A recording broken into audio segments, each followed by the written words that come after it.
Orang Islam itu cuma dua. Kalau ndak NU ya Muhammadiyah. Sudah, ndak ada lain-lain lagi. Ini mau besanan saja takut.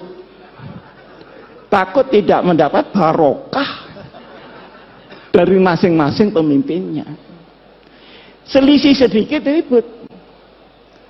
Yang satu kunut, yang satu tidak kunut, ribut. Padahal di kitabnya orang NU ada kunutnya dan ada tidak kunut. Tapi karena dia terkooptasi oleh golongan, ribut. Kalau tidak kunut itu begini-begini. Alhamdulillah sekarang ini sudah tidak ribut karena sudah tidak sholat subuh.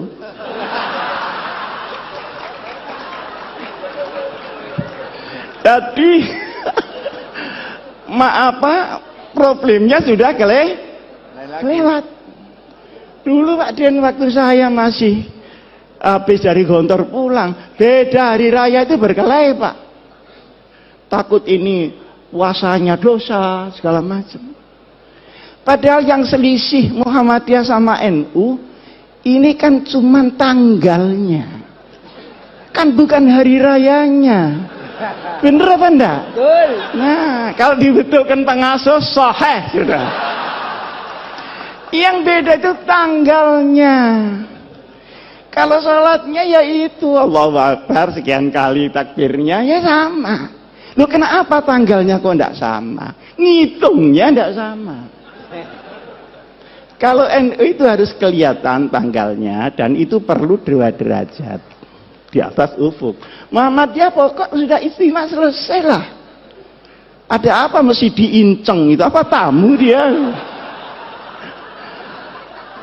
Lah yang nginceng ini ya tidak mau disalahkan karena Rasulullah Shallallahu Alaihi Wasallam itu nginceng. Sampai saya ketika itu Pak Din belum jadi ketua Muhammadiyah.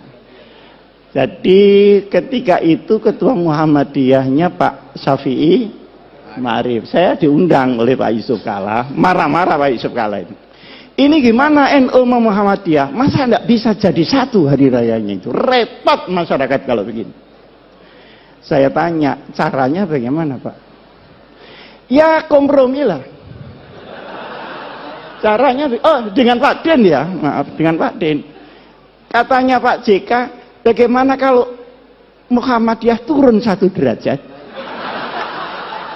NU-nya naik 1 derajat. Oh, kalau begitu langsung cash and carry saja. Ini fikihnya pedagang itu di sini.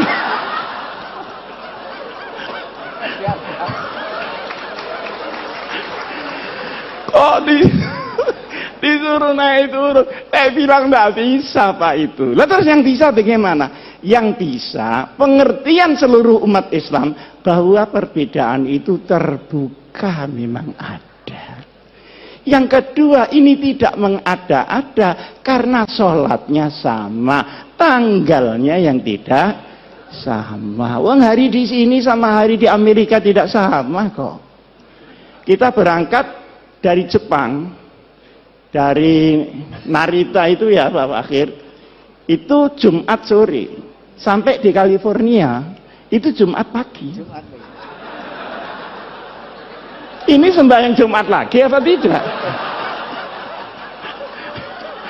Kalau sembahyang Jumat lagi kok sregep banget gitu loh. Sregep banget. Tapi ketika pulangnya, misalnya dari New York ke Jakarta, berangkatnya Jumat pagi, itu sampai Jakarta hari Minggu. Jadi kehilangan 1 hari, tidak tahu di mana Sabtunya ini. Jadi soal tanggal itu sudah biasa-biasa saja lah soal tanggal. Nah, alhamdulillah ini karena mungkin zamannya yang berubah, maka kedekatan ini semakin hari semakin nyata. Saya sama Pak Din sering diundang pidato bareng gitu. Kadang saya bisa, kadang Pak Din bisa, kadang salah satu tidak bisa gitu. Tapi lebih sering saya diundang Muhammadiyah daripada Pak Din diundang NU. Hah? Padahal ini mantan NU nih. Kenapa dia pindah? Karena tidak kerasan saja sama orang NU. Bukan karena teori yang tinggi-tinggi gitu. Ini orang NU kok kumuh banget. Kira-kira teman itu sekitar itu saja. Nah, masalahnya adalah sekalipun NU Muhammadiyah ini berbeda di dalam furu, bahkan Ibnul Furu ya, tetapi wawasan keumatannya sama, wawasan kenegaraannya sama.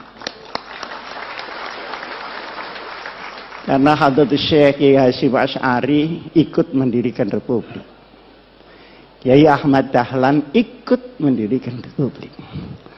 Pahlawan nasional ada di dua belah pihak. Tahu jerih payahnya bagaimana membawa Islam di tengah kebinekaan yang luar biasa itu. Maka sabar. NU sama Muhammadiyah itu sabar. Cuman NU itu sama Muhammadiyah menurut saya itu sepasang sandal. Jadi kalau dipakai semua. Kalau tidak ya sekalian tidak semua. Jangan dipakai yang kanan, yang kiri tidak dipakai. Nah ini kira orang stres itu. Orang NU suruh bikin universitas rapi seperti Muhammadiyah. Sulit Pak. Tapi rahasia, jangan ngomong-ngomong orang. Tapi orang Muhammadiyah suruh ngurusi orang macul yang sehari-hari tidak ngerti apa-apa. Sehingga dia musyrik menjadi muslim. Enggak sabar juga Pak. Nah, bertemunya ini banyak yang tidak suka. Oleh karenanya, maka wawasan keagamaan, wawasan keumatan, wawasan kebangsaan dan kenegaraan tidak boleh dirobek oleh kepentingan apapun juga. Ini pertama.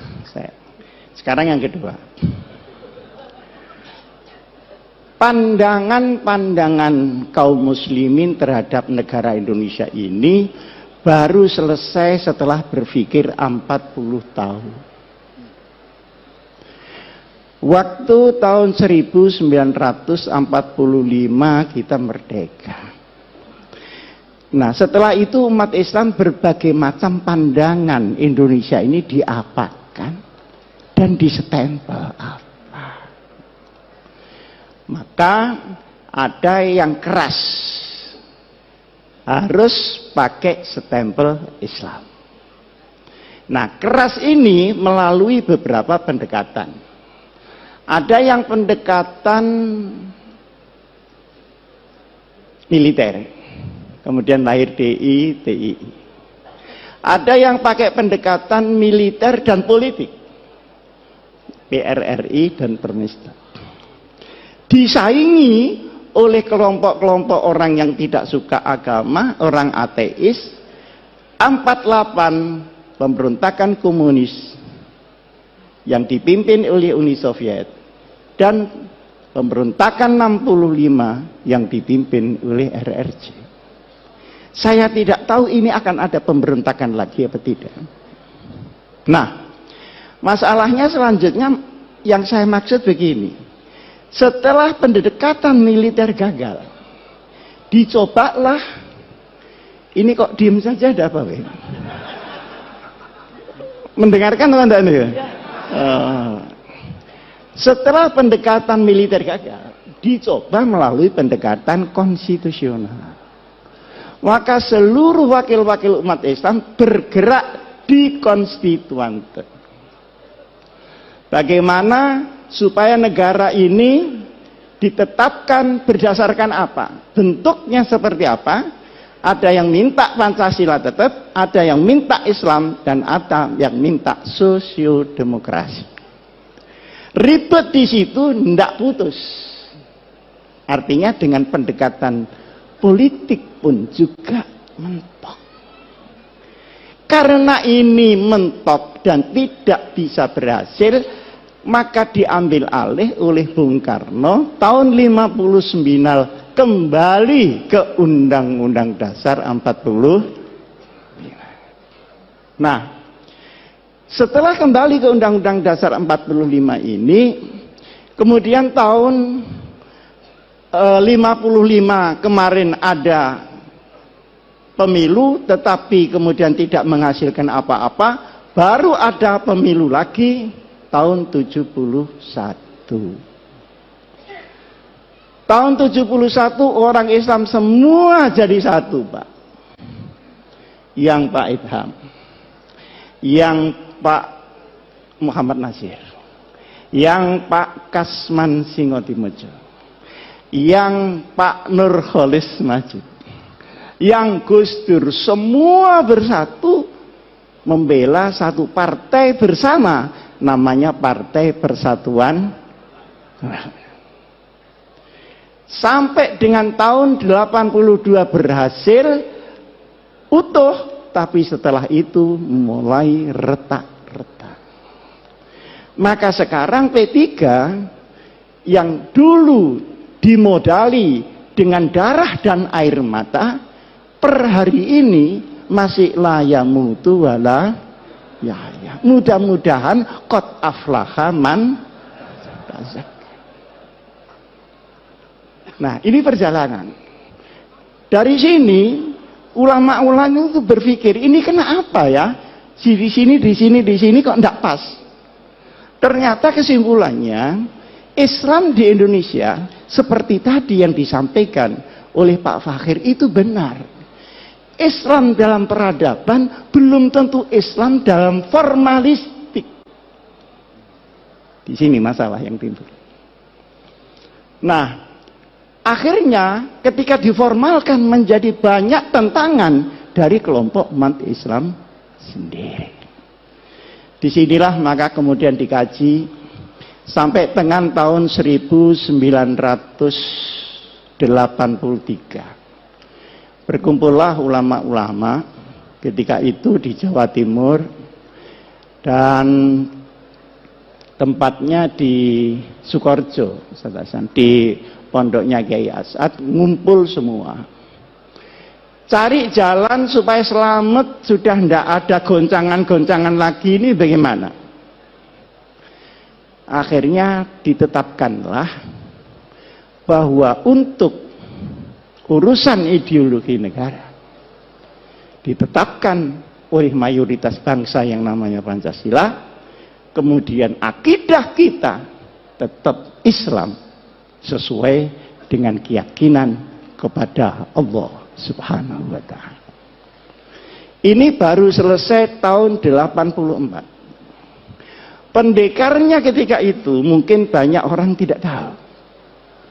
Pendekarnya adalah seorang ulama namanya Kiai Haji Ahmad Siddiq. Beliau putra dari Kiai Siddiq. Kiai Siddiq itu asal dari Lasem. Kemudian karena kalah berdebat nahwu, malu pindah ke Jember. Jadi dulu berdebat kalah itu malu. Nah sekarang sudah kalah berkali-kali, alhamdulillah tidak ada malunya sama sekali. Pergi ke Jember. Saya tahun 83, ini belum pernah saya ceritakan di sini. Tapi mumpung ini ada waktu dan saya juga sudah menjelang tua, ada perlunya saya sampaikan. Saya tanya beliau, Kiai, ini penempatan negara dengan ideologi sendiri dan Islam sebagai umat Islam ini politis apa ijtihadi? Jawabnya beliau, ini ijtihadi, bukan politis, dan silahkan pakai untuk selamanya. Nah, karena saya tidak puas, saya tanya, dasarnya apa, Kiai? Kemarin saya sudah menyampaikan ke Pak Hasan, kalau setelah saya di kantor itu memang ngaji pindah-pindah begitu, sana 3 bulan, sana 3 bulan, termasuk ngaji di Kiai Ahmad Siddiq. Dibukakanlah oleh Kiai Ahmad Siddiq Mitsaqul Madinah, perjanjian Madinah. Iki sing bahasa Jawa. Iki si sadurunge kowe takon, waca dhisik iki. Mitsaqul Madinah. Pada tahun kedua dari hijrah Nabi besar Muhammad sallallahu alaihi wasallam. Nah, setelah saya baca, ya saya bisa lah baca, wong lulusan Gontor masa enggak bisa bahasa Arab. Bisa saya baca. Komentar saya, subhanallah, ini adalah piagam yang paling orisinil untuk demokrasi dan kemanusiaan. The original conception about humanity and democracy. Luar biasa ini. Ketika itu saya membaca, tidak saya apalkan karena memang bukan mahfudot, tapi saya masih ingat poin-poinnya. Poin yang pertama, ukhuwah bainal muslimin. Oh, kenapa ya kok tidak ukhuwah Islamiyah ya? Ternyata kalau Islamiyah itu mesti ukhuwah Pak Fakir. Yang ruwet ini kan musliminnya. Khutbahnya wa'tasimu, keluar masjid wa'tafar. Di dalam kita wiridan, di keluar kita ganti sandal baru, kan begitu. Jadi yang ruwet ini musliminnya. Di situ diterangkan untuk urusan-urusan yang furu'iyah sudahlah na'amaluna walakum na'malu. Untuk yang usul ini kalau ada perbedaan harus dibicarakan di antara para ulama. Jangan dibicarakan di antara di luar para ulama. Nah sekarang enggak. Ada anak Ansor sama pemuda Muhammadiyah ribut soal tahlil. Ini nyampe apa enggak ke yang mati? Kata Ansornya, nyampe. Loh buktinya, karena setiap kiriman enggak pernah kembali. Loh ini ngomong apa?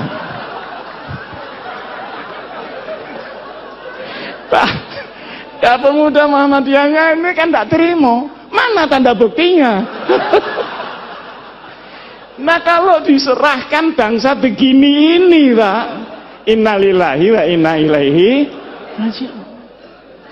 Nah kalau sudah sampai top dia merusak Islam, dia harus dinyatakan tegas dia berada di luar Islam.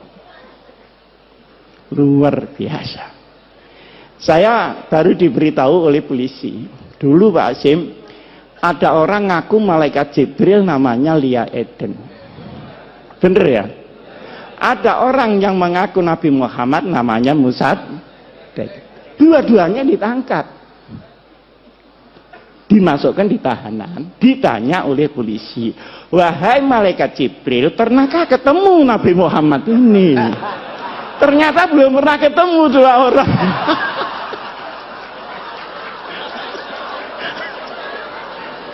Lah kalau sudah sampai ini Pak, ya sudah, harus tegas, tidak usah ragu-ragu. Saya juga menyampaikan sama Al-Mukarram, Bapak Menteri Agama, sudah jangan ragu, katakan itu bukan Islam. Kenapa ragu? Tapi ini jangan cuma ditepuk tangan itu. Maksud saya, yang lain-lain itu ikut mendorong lah. Supaya ada pride. Karena yang menghadang pun juga sangat banyak. Yang kedua, ukhuwah bainal adyan. Mana yang bisa dikerjasamakan dengan luar Islam, mana yang tidak. Itu jelas sekali. Sehingga rahmatan lil alamin memang melampaui rahmatan lil muslimin. Urusan yang tidak syariah sudah. Bikin got bareng, bangunan, tidak apa-apa. Tapi kalau urusan yang syara, yang akidah, ya lakum dinukum, itu ada tuntunannya Pak. Dan itu disusun langsung Rasulullah Shallallahu Alaihi Wasallam. Nah sekarang ini kalau benci kelewat benci, tidak membedakan mana asyaduhum adawatan atau akrobahum mawaddatan. Zimmi dan harbi disamakan. Tapi kalau sudah kadung kepingin demokrasi, tahlilan di gereja, itu kurang tempat apa bagaimana? Seperti orang Kristen, tidak usahlah disuruh Jumatan. Nanti sandalnya hilang. Saya kan sering dicemooh sama orang Kristen. Gimana orang Islam itu? Uang ibadah kok sandalnya hilang? Ya mesti saja karena sandalnya tidak dipakai. Nah sampeyan sepatunya dipakai. Jadi yang hilang ya tidak sepatunya, tapi sepeda motornya yang di luar itu yang hilang. Jadi yang seperti disampaikan oleh Pak Din tadi sajalah al-hanifiyatus samkhah, itu pas sudah itu. Ini jangan diumek-umek lagi gitu maksud saya. Nah, kemudian yang menarik lagi, untuk qabilah-qabilah di luar hukum syariat dipersilahkan untuk menggunakan kebiasaannya masing-masing. Ini saya belajar usul fikih di sini juga begitu Pak Hasan. Mabhadi awaliyah itu belum mabhadi akhiriyah loh, masih mabhadi awaliyah, tetap kunci. Nah itu digawa diintil-intil tak garut apa-apa kunci. Bab mabhadi awaliyah. Di situ kan ada al-ahdah muhakkamah. Tapi yang muhakkamah yang bagaimana? Tentu yang tidak khilafis syar'i. Ma warada fi syar'i mutlaqan wala dhabita lahu wala fil lughah yurja'u ilal 'urf. Berarti ada status di dalam adat sepanjang dia menjadi al-'urf yang tidak muta'arif. Ini kan sangat jelas. Nah, sekarang ini semua diubah. Yang lunak terlalu lunak, yang keras kekerasan. Semua yang lain dirinya dibilang kafir, masuk neraka. Neraka, semua masuk neraka, surganya cuma dia aja. Lu kok tidak takut masuk surga sendirian? Yang arduhat samawatu wal gini-gini ini bagaimana? Nah, ada lagi yang kita merasa bahwa itu bukan Islam, seringkali ya, tetapi sesungguhnya itu pilar di dalam Islam, adalah kepastian hukum. Innallaha ya'murukum an tu'addul amanati ila ahliha. Tu'addul amanati ini untuk Pak Hidayat Nur Wahid, untuk politisi-politisi, supaya membawa amanat rakyat. Jangan 5 tahun sekali datang ke rakyat terus tidak tahu lagi, menunggu 5 tahun lagi. Ini yang tidak tepu, ini mesti pendaftar. Nah, kalau idza hakamtum, ingat bainan nas bukan bainal muslimin, antahkumu bil adl. Penegakan hukum ini harus sama rata sama rasa. Nah, sekarang di Indonesia kan tidak, hukum naik susah, ke bawah kena, pajak naik sulit, turun gampang, akhirnya yang kena yang kecil-kecil. Jadi kepastian hukum. Jadi, inti dari hukum adalah al-adalah. Inti daripada politik adalah al-amanah. Kalau dua ini hilang, maka hukum akan menjadi cerita dan politik akan menjadi akumulasi kekuatan saja. Luar biasa, Pak. Di bawah ada lagi al-musawah bainal iqtisad, keadilan ekonomi. Ini tidak sama rata sama rasa, tapi sama-sama merasakan. Beda kan? Sama-sama merasakan. Kalau tadi biar anak saya Fatimah Syarakat lakotok tuh, ya dah. Kalau ini enggak. Masa tukang ban minta rezeki sama dengan pabrik ban? Kan enggak mungkin.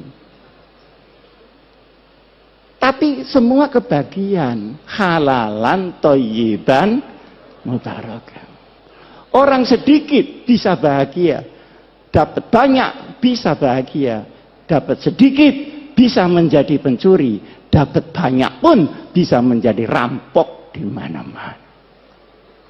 Yang habiskan uang negara itu bukan orang miskin, Pak. Orang yang sudah Masya Allah kayanya.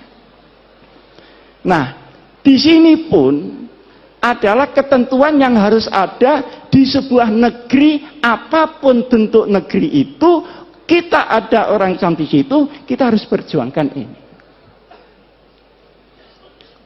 Nah, kemudian ketika Madinah diserang orang-orang lain, maka seluruh agama yang ada, baik Yahudi, Nasrani maupun Sabi'in, harus bersama-sama membela nasionalisme Madinah. Coba, Pak. Ini kan Masya Allah. Dan ini bikinan Nabi Muhammad loh, bukan bikinan Muhammad belakangan ini, Pak. Ini Nabi Muhammad. Kekurangan kita adalah di dalam pemahaman daripada Islam, implementasinya sudah punya fikih, sudah punya dakwah, tapi kita sering melupakan sirah nabawiyah di dalam memimpin umat Muhammad Rasulullah Sallallahu Alaihi Wasallam. Karena sirah nabawiyah itu juga strategi implementatif yang real dari Rasulullah. Kapan Rasulullah dakwah diam-diam, kapan terang-terangan, kapan mengungsi, kapan hijrah besar-besaran, kapan dia menunggu, dan kapan beliau membalas serangan. Semuanya ini harus kembali di dalam benak kita. Nah, sekarang ini para bapak yang saya muliakan, negeri yang tadi oleh para ulama diputuskan tahun 84 itu supaya diisi, jangan didekonstruksi. Kalau didekonstruksi ruwet, habis waktu untuk mendekonstruksi, belum lagi mengisinya kembali. Lebih langsung dengan melakukan jurusan al-amru bil ma'ruf wan nahyu 'anil munkar. Seperti ada LGBT itu kok saya dengar yang teriak-teriak kok cuman saya, yang lain-lain ini gimana kok enggak teriak-teriak. Itu kan embrio supaya laki-laki kawin dengan laki-laki, perempuan kawin dengan perempuan, kan gitu maunya Pak Fakir. Kalau perempuan kawin dengan perempuan, saya nggak tahu lah karena saya nggak pernah jadi perempuan. Tapi kalau laki-laki kawin dengan laki-laki, itu mau olahraga atau mau kawin? Digempur saja. Saya juga ditanya pada Pak Hidayat, ini gimana gempur dari segala penjuru yang udkhulu min abwabin mutafarriqah.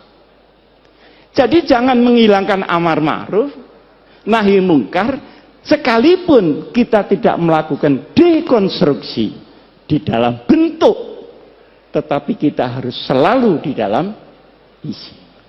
Kadang-kadang kita menemui hadis Rasulullah Sallallahu Alaihi Wasallam, al hikmatu dhalatul mu'min iltaqataha aynama wajadah. Perkara yang hak itu milik orang Islam. Kalau tidak ada di tempat kamu, ada di tetangga, berarti itu milik kamu yang di sana. Ambil kembali. Jangan tetangganya dimaki-maki karena tetangga. Kalau bapak-bapak pergi ke Jepang, pergi ke Taiwan, pergi ke Korea, Masya Allah, perlindungan konsumen, perlindungan jual beli, kualitas. Nah ini ada saksinya Pak Fakhir, dilindungi oleh undang-undang.